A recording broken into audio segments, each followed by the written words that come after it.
You've probably cracked open dozens of fortune cookies at Chinese restaurants, maybe hundreds. But here's something that'll blow your mind. Fortune cookies aren't Chinese. Not even a little bit. In fact, if you walk into a restaurant in China and ask for a fortune cookie, they'll look at you like you're crazy. So how did America's most iconic Chinese tradition ... end up having nothing to do with China? Let's crack this mystery open ... backwards.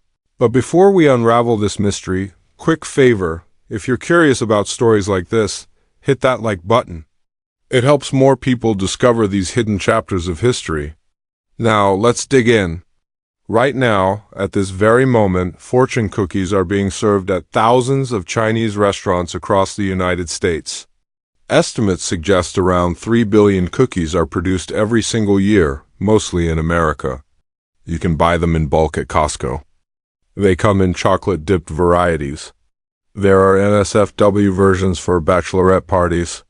It's a $200 million industry. People post their fortunes on Instagram.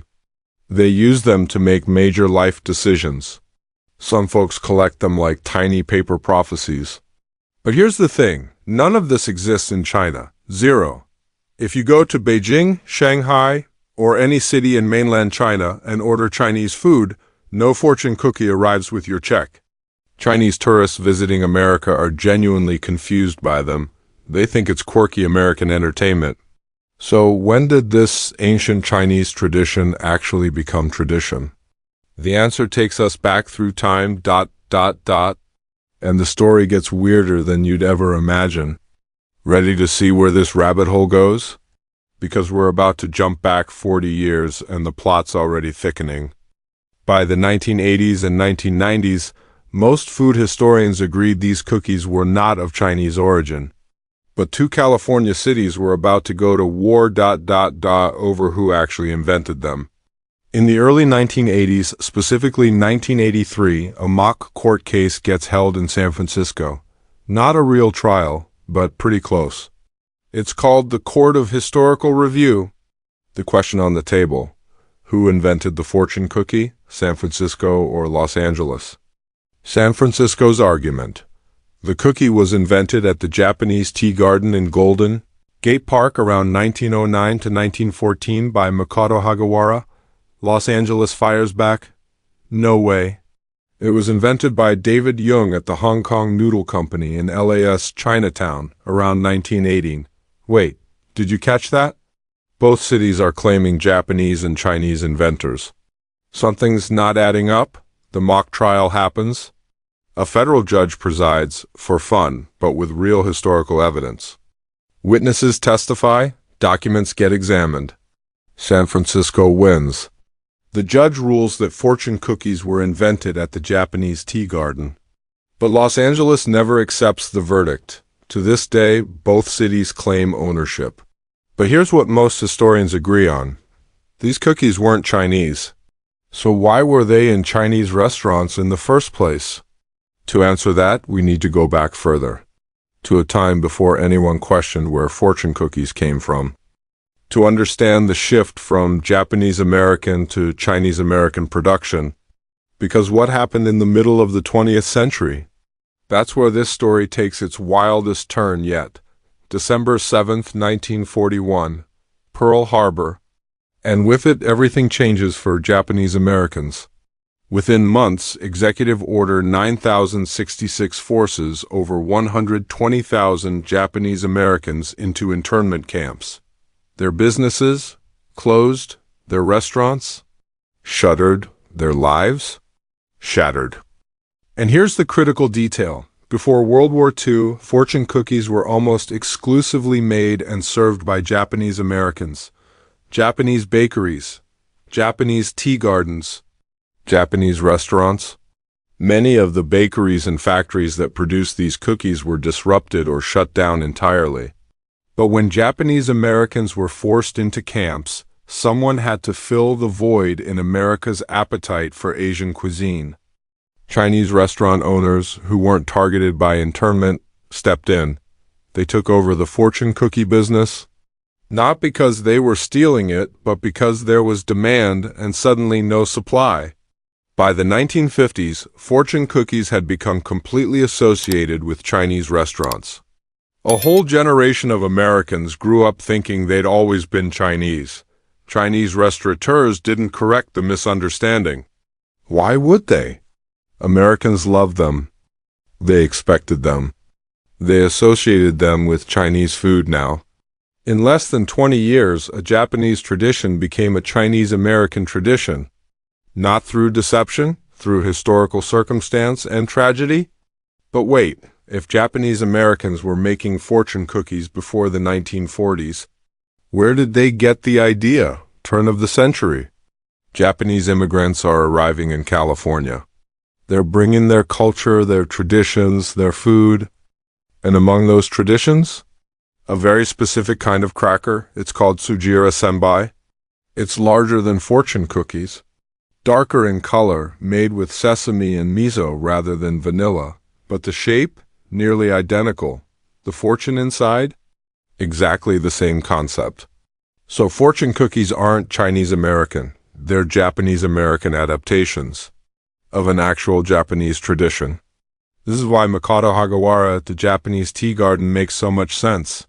He wasn't inventing something from nowhere. He was recreating something from home, adapted for American tastes. He made them sweeter, lighter, more vanilla, less miso. More American-friendly, but the core idea, pure Japan. The real question is, where did Japan get the idea? Let's go all the way back. 19th century Japan. The city of Kyoto, near Shinto shrines and Buddhist temples, there are small family bakeries. They've been there for generations. And they're making something special, omikuji crackers. These aren't exactly like modern fortune cookies. The fortune isn't inside the cookie, it's baked into the fold, visible from the outside. The cookie itself is larger, about the size of your palm. The fortunes themselves come from an ancient tradition. Omikuji, random fortunes you'd draw at temples. Good luck, bad luck, predictions for the year ahead. Families would make these crackers by hand, one by one, bending them while they're still hot and flexible. Vendors would sell them outside temples during festivals.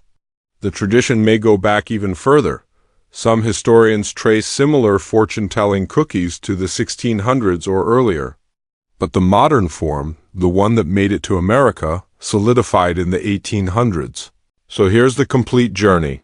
An ancient Japanese temple tradition gets commercialized into Sujira Senbai in the 1800s. Japanese immigrants bring it to California in the early 1900s. They adapt it for American tastes. World War II forces them from their businesses. Chinese restaurateurs keep the tradition alive. And Americans for the next 80 years assume it's Chinese. Today, most fortune cookies are made by Wonton Food Company in New York, founded by a Chinese immigrant. They produce 4.5 million fortune cookies daily. It's one of the largest fortune cookie factories in the world, and it's in America, not Asia. Plot twist on the plot twist. Fortune cookies have actually been exported back to Asia as an American novelty. You can now find them in some trendy cafes in Tokyo and Hong Kong, marketed as American-style cookies. But wait, there's more weirdness to this story. Fortune cookies have spawned an entire subculture. There are X-rated fortune cookies for dogs, yes, really, fortune cookies that predict breakups instead of good fortune. There are stories of massive fortune cookies and eating contests, though some of these claims remain in the realm of quirky folklore. What we do know for certain, celebrities have gotten marriage proposals via fortune cookie. Job offers have been hidden inside them. One person reportedly used fortune cookie numbers to win a lottery jackpot worth hundreds of millions. And here's something you've never thought about. Someone has to write those fortunes. It's an actual job. Donald Lau at Wonton Food Company has written tens of thousands of fortunes over his career. Imagine that on your resume. The fortunes themselves have changed. They used to be actual predictions, specific, sometimes risky. Now they're mostly vague encouragement. Good things come to those who wait. Your smile brings happiness to everyone you meet. Why? Lawsuits? People sued when bad fortunes seemed to come true, and those lucky numbers on the back? Added in the 1990s when state lotteries exploded. Pure American capitalism. So let's connect all the way back to where we started. A Japanese temple tradition transforms into a California innovation, becomes Japanese American, shifts to Chinese American through historical tragedy, and solidifies as an ancient Chinese tradition through pure assumption. The fortune cookie you crack open at your local Chinese restaurant is a perfect metaphor for American immigration itself. It's Japanese. It's Chinese. It's American. It's none of those things and all of them simultaneously. It's a tradition born from cultural exchange, adapted through necessity, transformed by tragedy, and preserved through acceptance of an accidental myth. And maybe that's the most American thing about it. Not where it came from, but how it became something entirely new in the process. So the next time you crack open a fortune cookie, remember, you're not eating Chinese history. You're eating Japanese tradition, wrapped in American adaptation, served with a side of mistaken identity, and honestly, that's way more interesting than if it were just ancient Chinese wisdom. If you cracked open a fortune cookie tonight, remember, the real fortune was the story inside. If this story blew your mind, hit that like button and subscribe to Hidden Chapters for more reverse histories that'll change how you see everyday things.